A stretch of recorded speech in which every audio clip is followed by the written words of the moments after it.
Okay. Good day, everyone. Good afternoon, everyone. Good afternoon. Maya's 59. Yes.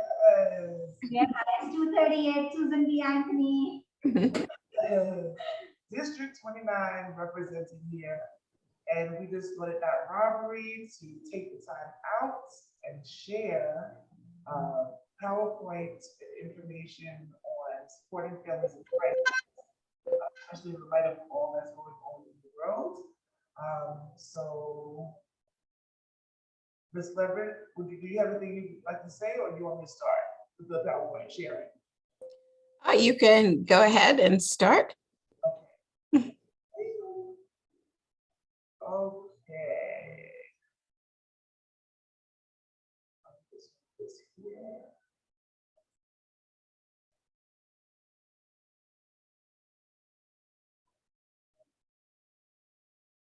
Okay.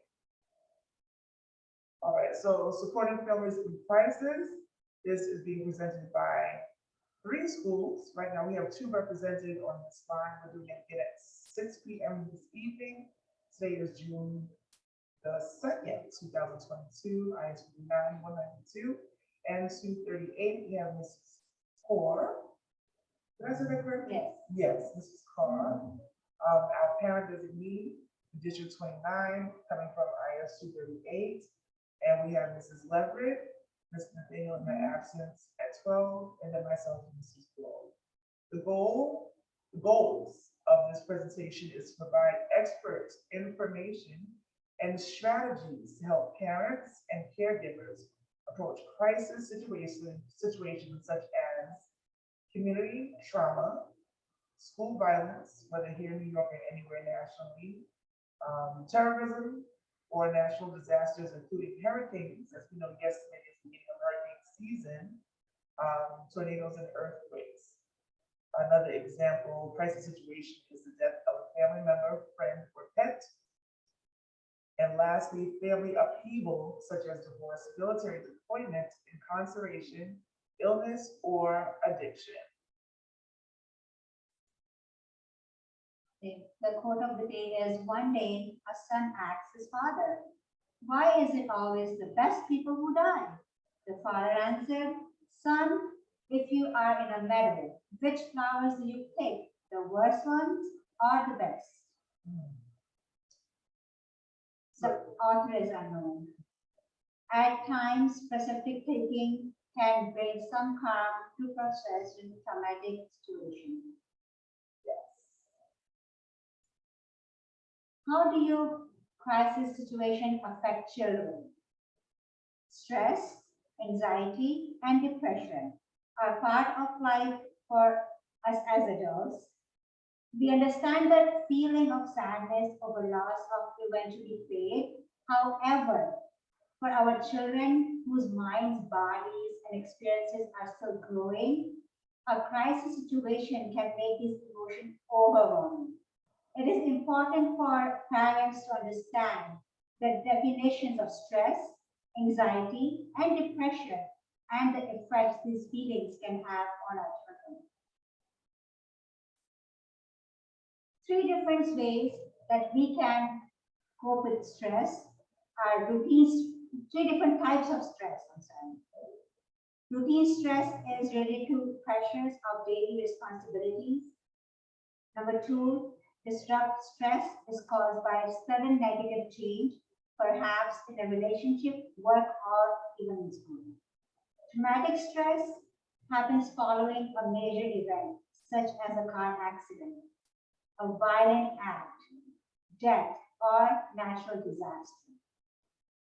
So before we go on, and Mrs. Leverett says, or continues, I was going to ask you were sharing earlier, in terms of 3 different types of stress. Give me an example of routine stress. For me personally, routine stress is me opening my mailbox. When I put that key in, I say, oh my God, I hope there is no bills inside for me to pay. Because every day you go to that mailbox and you open it, Con Edison, Time Warner, Macy's, Capital One, this bank, that bank, this bill. Every time you open the box, you have one bill to pay. Yeah. And that is my routine stress. Okay. And the other one, going to the grocery store. Because you go to the grocery stores every other day or every day, because when you have kids in the house, you always need something. Yeah. Juice, bread, eggs, groceries. And every time you go to the store, it's a different price. Right. And the prices don't come down. They go higher. Yes. Even though you look for sale, the sale is not even the sale price. It's sale price is high price too. Yeah. Before, people used to go to Costco, BJ's, spend 200, 300, their cart used to be full. Now you're spending more money and the cart is not empty. That's something. So that's, for me, that's my routine stress. Every day, grocery and bills. Good examples. Mrs. Leopard, can you give examples of some students? What would be routine stress that students may have, teens may have specifically? Well, I think just the routine stress of coming to school every day in this, in this environment of, especially for our students now, because they've been away, they were away for so long, and just, coming back and trying to be acclimated with every day, just being around friends or, people they haven't seen in a while. So that's just typically for every student. And the same thing is true for the staff. Staff were not here for that same period of time. So that stress every day of coming in and still trying to grapple with getting used to being on, being a part of the daily routine of the school is just stressful. Yeah, absolutely. Okay, so let's start with Mrs. Levin again regarding disruptive stress. It's caused by sudden negative change. What are some negative changes that you see? You can use students and staff again. An example. A disruptive stress could be on, again, almost like a little bit different than the routine, because it's out of the ordinary for the day. So perhaps the student, is coming into the building with something that's happened at home that's really gotten them at odds with, whoever at home, but then they come into the building and they're causing, just for what seems to be no apparent reason, just disruptive behavior in the classroom, or in the hallways, or just, something happened to them and they're bringing that stress. And, the same thing could happen for a teacher or for anyone else, bringing something from outside into the daily routine that just throws everyone else off. So that's disruptive stress. And that, everyone has to adjust to what is going on with that person when they come in that way. Those are excellent, an excellent answer. I was thinking of something as simple as coming to class and a student not being prepared that the teacher's going to be out that day. So having a substitute, while it may bring joy to some students, it can also be disruptive stress to I was prepared, expecting that routine, their teacher to be there. Whether they're their favorite teacher or not, it can cause them to be off and bring negative change. And when they're sitting in the class and they're making too much noise, and the teacher goes, "Okay, pop quiz." Oh. And that is also like that's a behavior change right there. They all get calmed down. Okay, you're not gonna make noise. No pop quiz, please. And that's how they disrupt others too, because they start making so much loud noises. Then they hear the name of pop quiz. That's stressful. Yes. So we don't even need to give number 3, as so many things have been happening to the United States and just the world, period, in terms of traumatic stress. I'm just going to leave that because we all know, we can name something. It's always happening in the news, but we're going to talk about that as we go on. So Mrs. Leverett, can you read the next one, please? Yes, so anxiety. Crisis situations can also trigger feelings of anxiety, which is slightly different than stress. Anxiety is often defined within an anxiety disorder, such as obsessive compulsive disorder, OCD, post-traumatic stress disorder, PTSD, social phobia, and general anxiety disorder. So there are lots of different types of anxiety within that anxiety disorder. And then there's social phobia. People with a social phobia are extremely self-conscious, especially shy, and or have strong fear of being embarrassed or judged by others. Social phobia can be so severe that it inhibits people from leaving the house or going to work or school or doing other daily activities. And I, just to elaborate on that, I know we've seen situations. There may be someone who we know just doesn't, you have to like almost drag them out of the house. But the social phobia can be so debilitating that there are those people that just never leave. Even there's some that you can get out, but there's some that just will not go out. And it's a real fear of just being in public and what people will think of you. And it's a very heavy anxiety.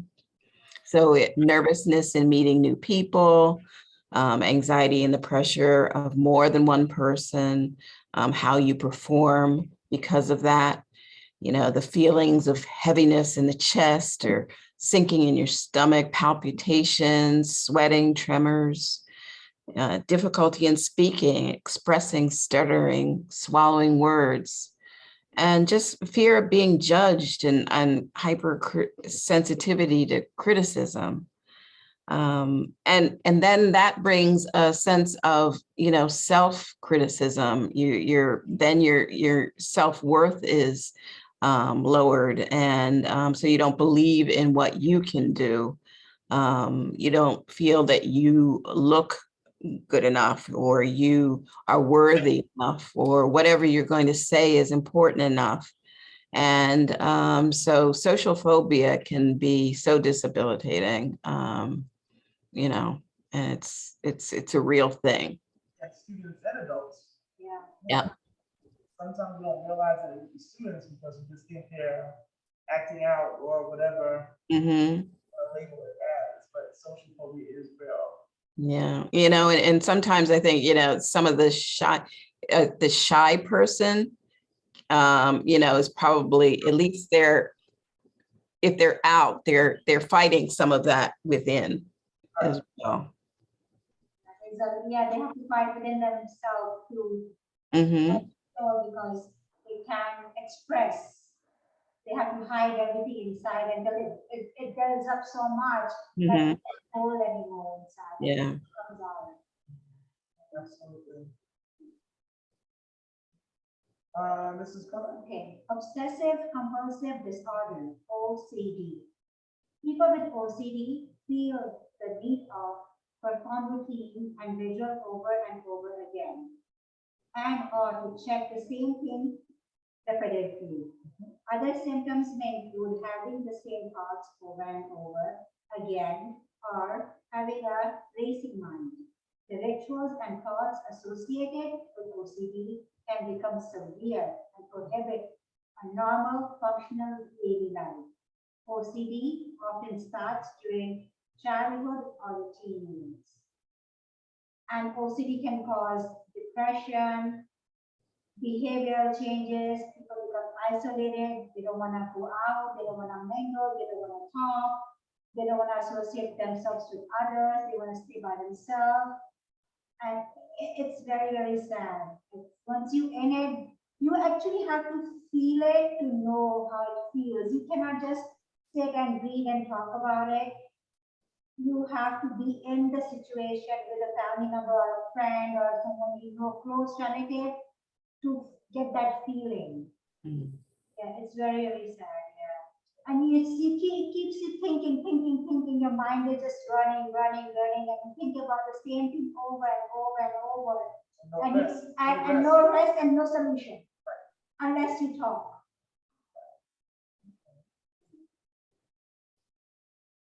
Post-traumatic stress disorder, PTSD. Post-traumatic stress disorder is an anxiety disorder that affects many people after seeing or living through dangerous or frightening events. When in danger, it is natural for us to feel afraid. However, people who have PTSD feel frightened even when they are no longer in danger. PTSD can become debilitating, causing sufferers to feel a heightened sense of panic, fear, or anxiety that prevents accomplishing daily activities and can interfere with relationships. Yes, because this is true, because even though you're not in that dangerous situation, in a safe place, in a safe haven, you still feel that you're not comfortable. Something will happen to you. Somebody will come from right or left and they will come and harm you, even though in a safe place. Because that's how their mind is telling them something else, and they're feeling something else, and nothing is matching from inside. And I have a good example that people don't really consider. The 4th of July. The 4th of July, I have family members and friends that were combat soldiers in the U.S. Army, the Navy, the Yes. Marines. And in one neighborhood, one of my friends has a sign that he puts in front of his house that says, "Combat soldier lives here. Please refrain, Yes. from doing the fireworks and such things in front of his home." But it's to the point where 4th of July, you have to go somewhere else as opposed to being at your home. Because the noise from the fireworks attacks him like, oh my God, Like there's a he's in combat danger. again, like Yes. he's here. In the war zone, yes. But it's Yes. also for our children. Yes. Sometimes if there's a lot of No. yelling and Yes, whatever yelling trauma and is happening screaming, at home At home, previously, yes. when they hear a teacher or a student that's yelling and speaking at a high volume, that's They not, get scared yeah. and they get frightened. They feel that Yes. they're in danger. And Yes. it's situation. A lot of people don't Mhm. realize how PTSD Yes. can affect students. Mhm. It's like they've never been at war. Right. They've never been a combat soldier. So why would a student, Yeah. a teenager, have PTSD? There's various reasons as to Yes. why that Maybe the environment the child is living in. or has in the past, Right. or just even a classroom, Yes. former teacher or experience at school. Yeah. So I'll read a generalized anxiety disorder, also known as GAD. You can see the illustration on the side. People with generalized anxiety disorder go through the day filled with an overwhelming feeling of worry and tension, even though there's no actual reason to provoke these feelings. Sometimes just the thought of getting through the day produces anxiety for people with GAD. And it's so interesting how this generation throws out the word bullying. And it seems like, why would you say that's a bullying situation when that child is just strange? I hear students saying, "Oh my God, he's just strange." And it's like, maybe that child has a anxiety disorder that's generalized, not the ones that we have discussed previously. Oh, he wears this all the time, doesn't speak to anybody. He sits there, doesn't speak to anyone in class. He's strange. She's strange. Students are not aware of these disorders, or even that they themselves may be going through these disorders. That's why it's important that we present this today, so that it gives parents a different perspective, but either their own child or a child that they're constantly hearing their own child speak of in the classroom. There's so many other reasons for students, teens specifically, acting a certain way, feeling a certain way, and they themselves may not know, because the parent doesn't know that these are actual disorders that your child is possibly. And sometimes with anxiety, you have anxiety so bad that for me, okay, going to the elevator is nothing. Let's take the elevator. Yeah, But at the same time, for a person next to me cannot go in the elevator because they get anxiety when they're in the elevator. Or they cannot stay behind closed doors. They have to be open doors and let them see the backyard, the front yard, because they cannot stay enclosed. right. So it brings their anxiety really, really bad inside that they cannot, they can just, for me it's not normal, Right. but for that other person is not normal. Right. It brings the anxiety out of them. Right, so here are some symptoms, in the illustration, your child is always Fatigue, fatigued, if there's restlessness, excessive anxiety. like worry. it says worry, like, yeah, oh my God, I'm going to hit the elevator in this building, I can't take the stairs. Yeah. But the person has anxiety, they cannot go behind the closed doors. Right. The same thing, some people cannot do the MRIs. Oh, yeah, They get anxiety, they have to do open MRIs. right. And then in terms of like teenagers, impaired concentration, if you find yourself having to say to your child all the time, simple things like, pay attention, are you listening? Like it seems like the answer is obvious, or whatever the conversation, the point of the conversation is obvious to everyone around, except for this one person. It's like are you playing games? Why are you not listening? You're frustrated that your child is not paying attention. Maybe they have some type of anxiety.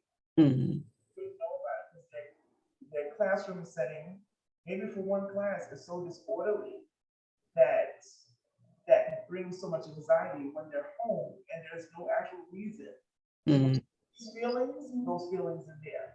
Yeah, I think the generalized anxiety disorder, especially in middle school, is probably, it's probably a thing that goes on just because middle school, their kids, their bodies are changing, their minds are changing, they're getting that first freedom. The elementary school, your parents are more there. So you'll probably find that probably a large percentage of middle school students are having some of these general anxiety disorder symptoms at some point, just because of so many changes going on within them. But it's a matter of how they can learn to regulate them, whether they then become comfortable enough to either express them, tell somebody about them. And then the adults have to be super sensitive to some of the things that could be causing this general anxiety.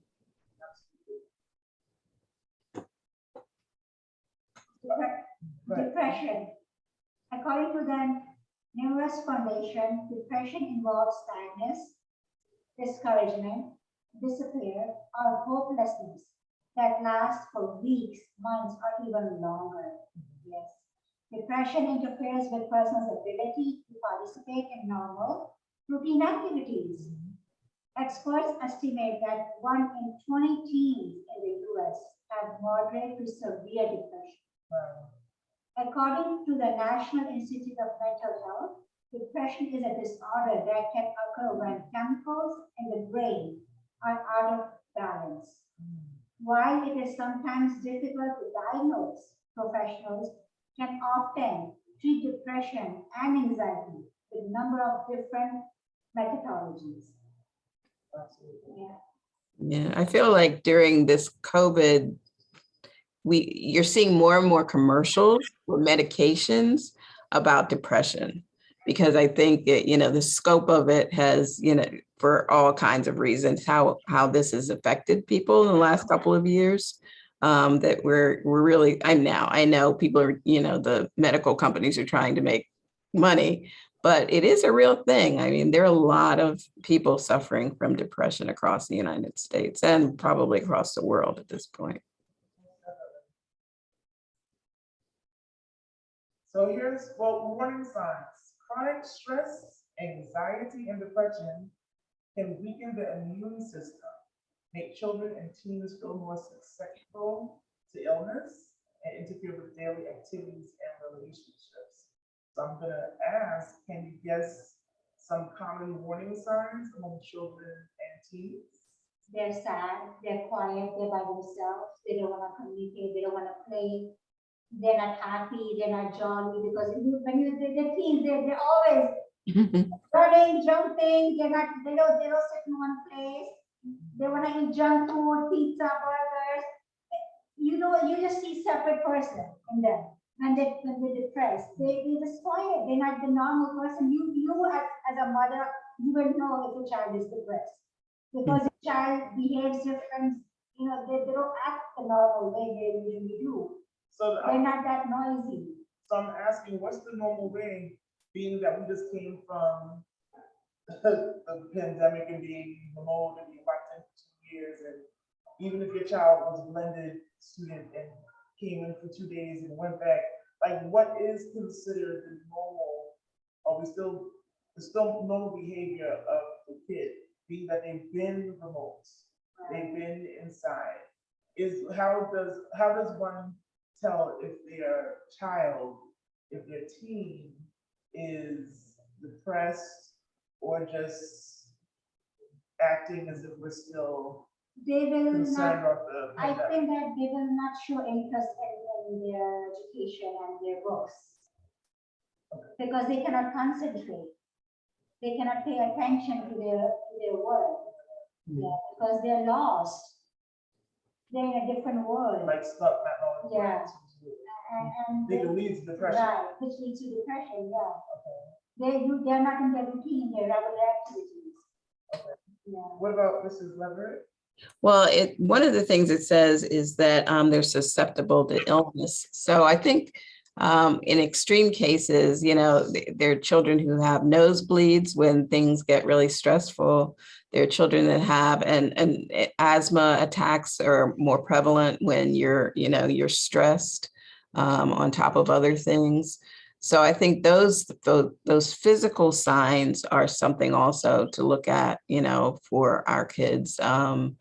And just another physical sign is just them seeming extraordinarily tired.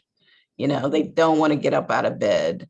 They're sleeping for long periods of times, and then when they do get up, they're still dragging. Oftentimes that's a anxiety thing, not necessarily but it's becoming physical. But it starts with that anxiety. So those are some of the warning signs. Well, according to this middle school and high school years, teens may find unhealthy ways to cope with stress and anxiety, such as drinking, drugs, sleeping more, and overcoming, and I spelled it incorrectly, my apologies, or becoming involved in unhealthy relationships. The overwhelming emotions often cause teens to try to numb out or run away from their problems or to make reckless decisions.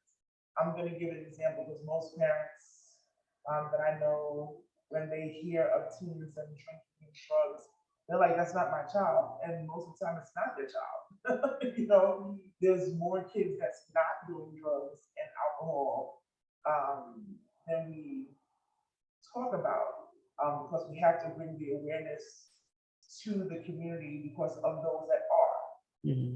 But to the parent that's watching this and saying, that's not my child, most of the time you're absolutely right, that's not your child. But what about sleeping more? You're glad your child is in the house.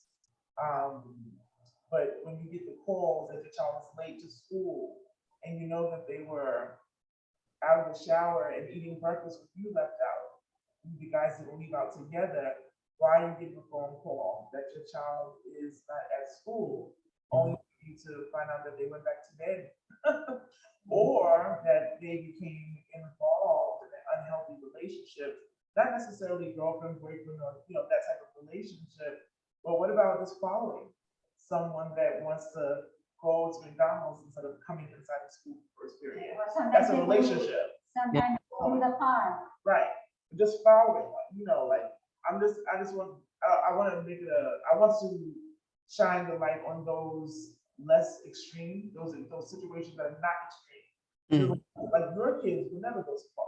No, not without my permission. Right. And And not, it's so, not even without me. right, I'm right.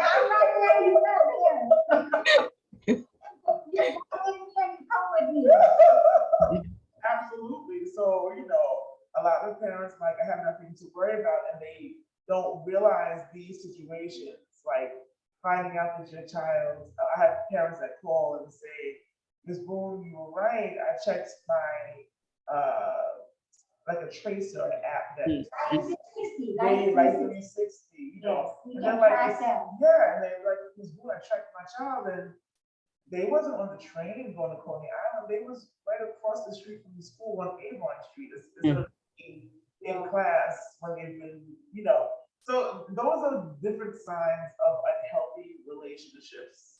And those that are less extreme than what we usually hear about. Making reckless decisions, like doing the work at home at the table and then never giving it into the teacher. Mm. Not once or twice, but every time to the point that you look at their progress report and you're wondering, what is the teacher doing when your child isn't given anything? Right. Your child has done the work. So, those are ways that students cope with stress. There may be a stressor with a trigger within the classroom or within the school, or within the traveling to school, that you would never know about because it's their way of coping. So just wanted to share those examples. And then lastly here it says the warning signs specific to preteens. That's us in middle school and teens, those in high school, and middle school include abandoning long time relationships for a new set of peers. Skipping school and not turning in assignments expressing strong hostility towards family members.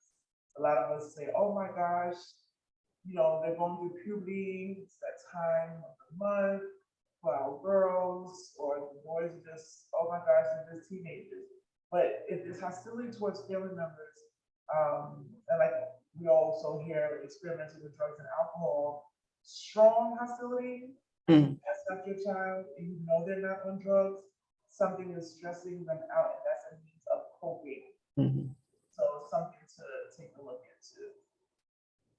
Lastly, it says from Dr. John Lockridge, kids will turn to drugs and alcohol as external ways to calm themselves down, to escape from reality in a sense, to deal with problems.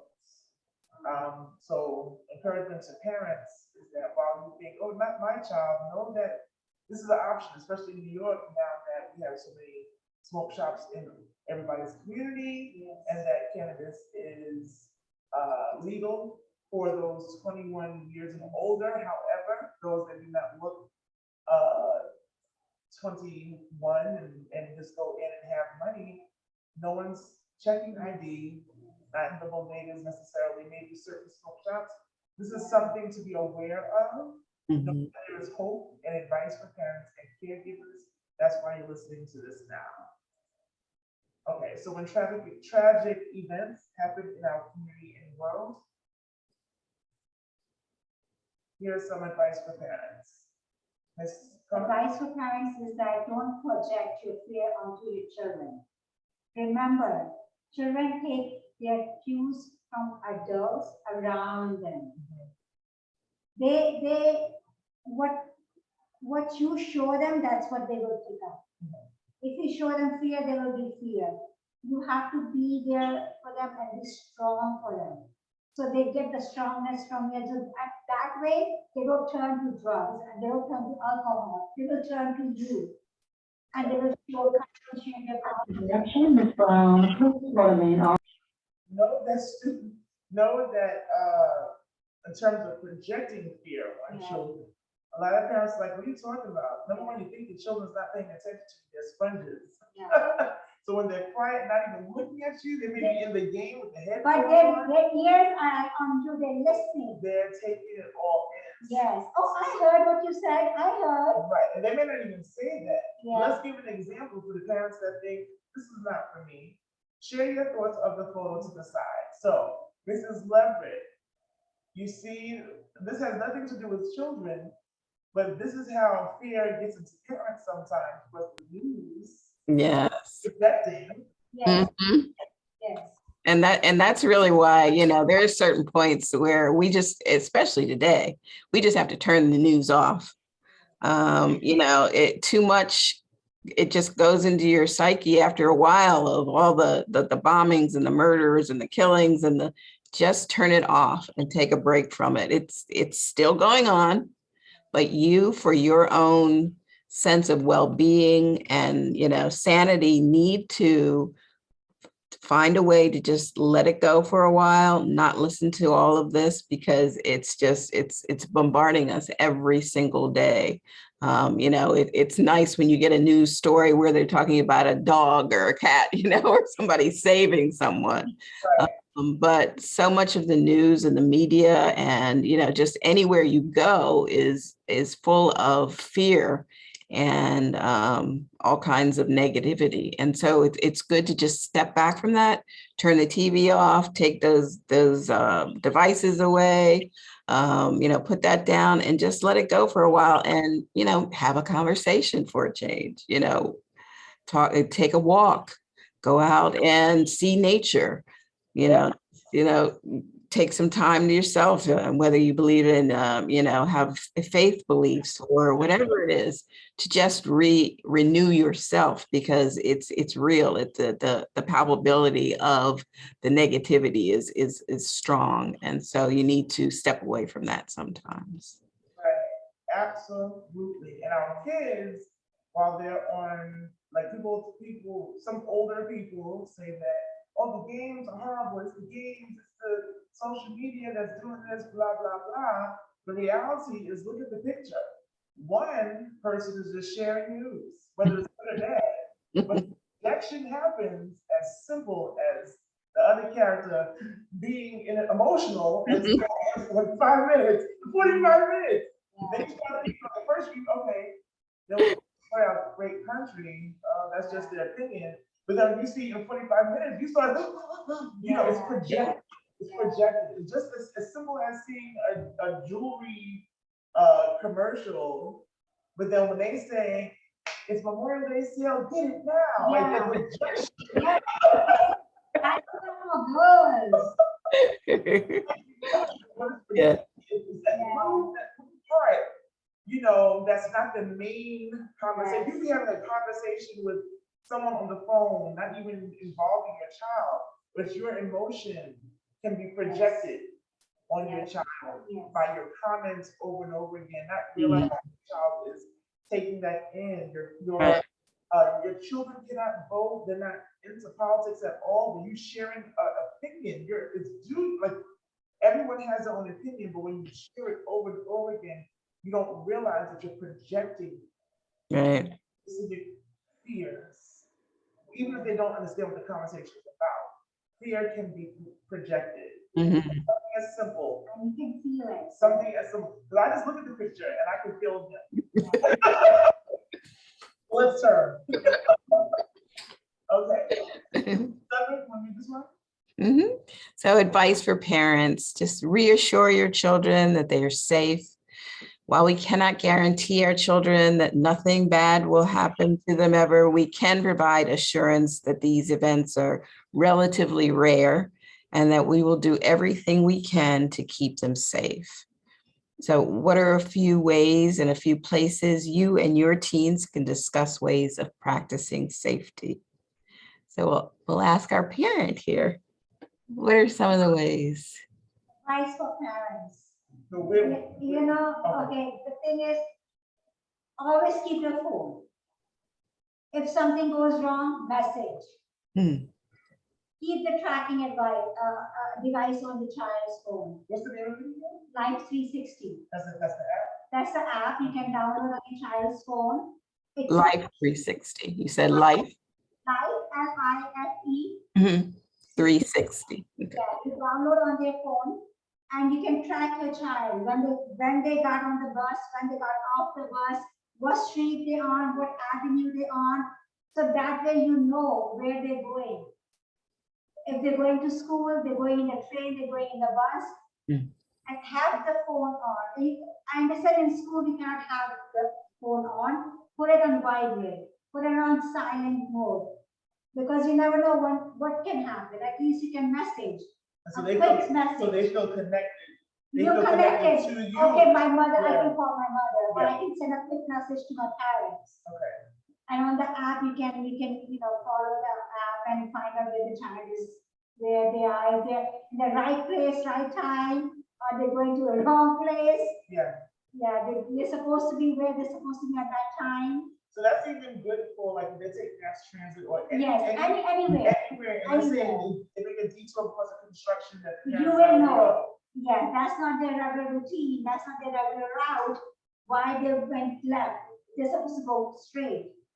It Okay. shows you every single thing. It shows the whole map, Okay. like a subway. Like Okay. a subway map, it shows everything.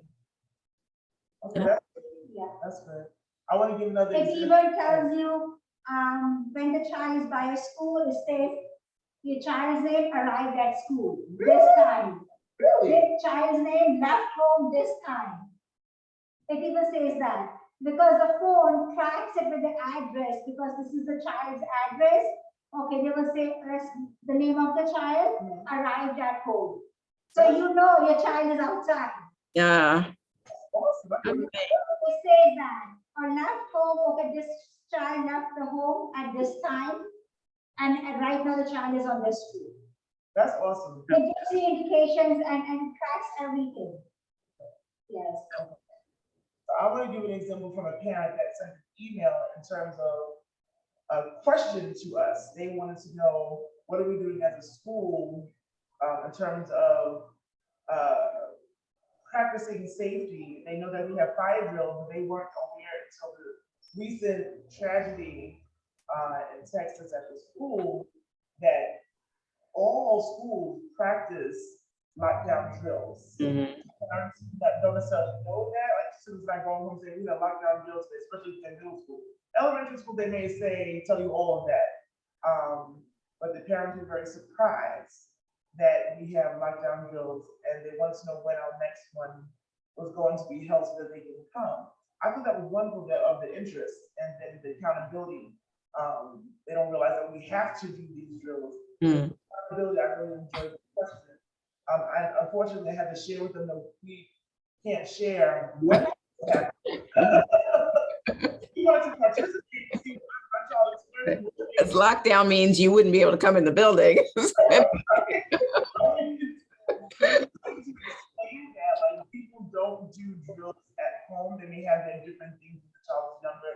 Don't open the door unless you have the secret, stuff like that. But what are we doing in schools? And so I just want to let parents know that yes, while we do have fire drills, there's a number of lockdown drills, soft and hard lockdown drills that we must rehearse to keep us safe.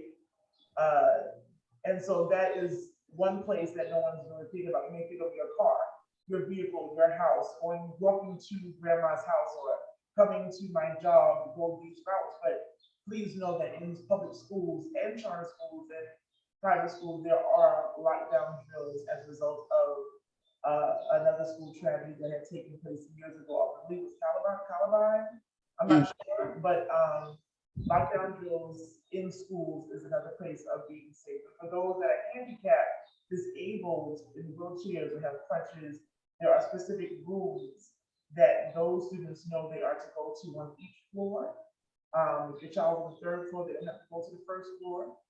There's specific places, rooms, where the fire trucks, if need be, need to assist getting a child in a wheelchair or when someone that's disabled, unable to run or walk, they're able to get them from those specific rooms of fire trucks, safety specifically for them. So we have those things that's in place. So home and schools and wherever else. And even when you're home, keep the chain on the door. Some of the doors, they come with a chain, keep the chain, always keep the chain on.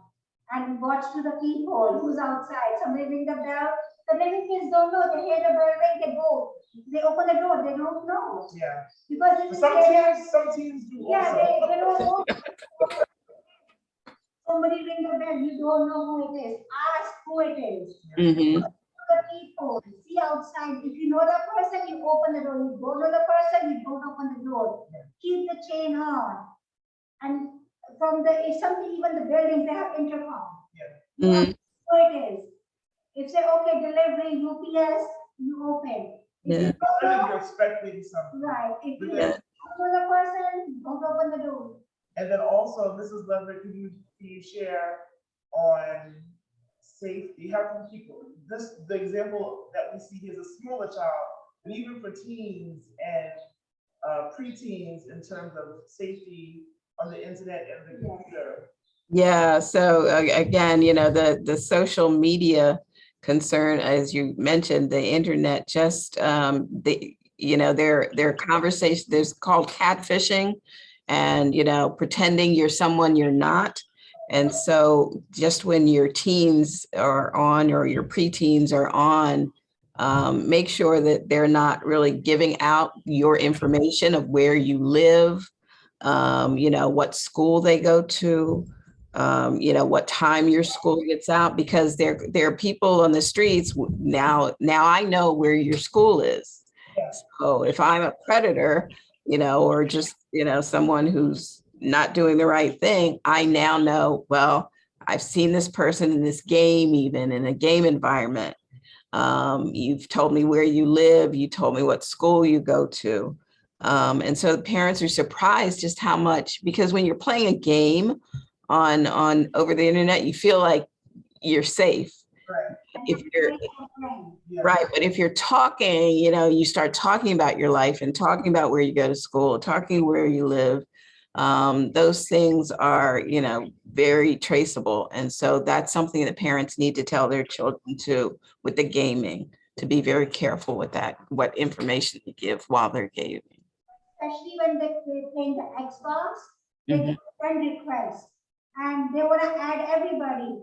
And I Mhm. ask my son, do you know this one person? Do you know this person? Oh no, mommy, but we're gonna play game. I'm like, no. Mhm. I don't know the parents, I don't know the child, you're not gonna add anybody. Right. I know the child, I know the parents, you're gonna add that child and you're gonna play game with that person because I know who they are. I don't know who you're adding, everybody you're adding to play game, but it's not safe to add Yeah. everybody just to play game. Yeah. These conversations with your teens, the conversations with your preteens, teens, your children, is a way of practicing safety. Yes, And then also, obviously, with different devices, they know how to, how to use apps and codes, but even just the conversation is a means of practicing safety. So I encourage parents to do that. Mhm. A lot of talking. Yeah. So lastly, last advice for parents, remember that there is no normal reaction from children. If your children are laughing at a situation that you would expect them to cry about or be fearful about, if a child is laughing, it doesn't mean that they're free from fear. That could be their reaction. Yeah. Don't interpret it as, oh, they're okay. Oh, they're not bothered by what they see. There's no normal reaction from children. Everyone in these pictures here, these are all children of middle school age and some high school age. And the ones with more than one child in the photo, while they're all smiling in this top photo here, this young man could be crying inside. Mhm. And this child could be confused as to what am I actually looking at, but they all look like they're giving the same reaction. If your child does not scream or screams all the time and you want them to be quiet and just relax, just know that there is no normal reaction from children. Pay attention to your child and seek help because it's available within the school and outside the school. If you don't have any resources, you can come to the school. We have social workers, we have psychologists, we have school guidance counselors and mental health counselors from community-based organizations that are licensed in mental health. They can not just, you don't want them to be counseled in the building, they can refer you to someone outside of school. And family counseling as well. And always, talk to your children at home. Always talk to them. Explain things to them because what I will tell them, is different than what outsiders will come and tell them. They will say, oh no, mommy, you said that. But no, he is wrong because my mom said this. Right. So what information he's getting from outside and what you give them, they will be able to differentiate Yeah. from right to wrong. Right. And then they can decide, okay, no, my mom said, no, we have to do it like this, otherwise it's wrong. So they go in the right track because you are giving them advice. You're always talking to them. You're always saying, this is right, this is wrong. You listen to me, you know, parents always tell their children the right thing. They always want to put them on the right track. So that's how they know when an outsider gives them the wrong information. Yes. So in summary, Mrs. Leverett? So there are many approaches and strategies for supporting children during a crisis situation. Perhaps most importantly, experts say, is honest, age-appropriate communication between parents and children, just as you were saying. Knowing they can turn to you can help children better handle emotion, changes, and challenges. Parents and caregivers should strive to provide simple and truthful answers, ongoing support, and reassurances for a child's safety and security. So that's really all they need. They need to be able to know that they can communicate, that you are listening, that you're there to support, and that they're not alone in anything that they're going to do. They need your love. They need your care. They need your ear. Afraid to come home and ask you anything. Mm-hmm. Yes, and my mom will yell at me or scream at me. They shouldn't be afraid. They should be so eased with you that I can go and ask my mom or my dad anything and then get the right advice. And that looks different from every household. Every household I'm is glad you said different. that. Yes, That every looks household. different Yes. for every household. Yeah. So I'm glad that you said Yeah. that. I tell my children all the time, come to me, talk to me, whether it's right or wrong. Come to me, let's talk about it. So I can tell you what is right and I can tell you what is wrong. If you don't come and talk to me, I will not know what is inside your brain. Come, sit and let's talk.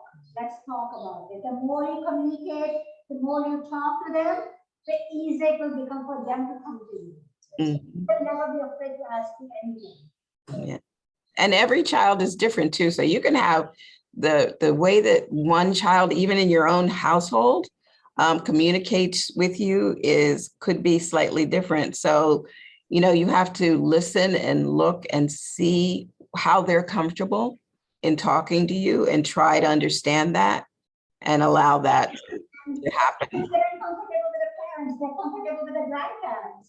Yeah. Comfortable with their uncle and aunts. Mm-hmm. It's also fine, you know, you have an adult, someone good who's looking over your shoulder. Yeah, absolutely. So sometimes if you find that friend in their uncle, they find a friend in their aunt. So Mm-hmm. which is fine, which is fine. Yeah. As long as they're getting the right advice. Mm-hmm. Absolutely. So this last quote from John Halifax is true to its core. We live in a time when science is validating what humans have known throughout the ages, that compassion is not a luxury, it is a necessity for our well-being, resilience, and our survival. So for all of our school community members of IS 59, of IS 192, and IS 238, just all of those within the District 29 community that is viewing this, thank you for your time. Thank you for joining us. We encourage parents, remain safe and remain well. And lots of love to everybody. And thank you, Ms. Kaur, for being here with us. Your patience for listening and for your time that you gave us. Okay, so thank you so much, Mrs. Leverett. Thank you, Ms. Boone, for inviting me to be in this wonderful session. It's been very informative, and yeah, I hope that more people will actually view this and get something out of it. So thank you. Thank you. So for thank you joining. so much. I'll talk to you soon. All right. Okay. Bye-bye. Thank you.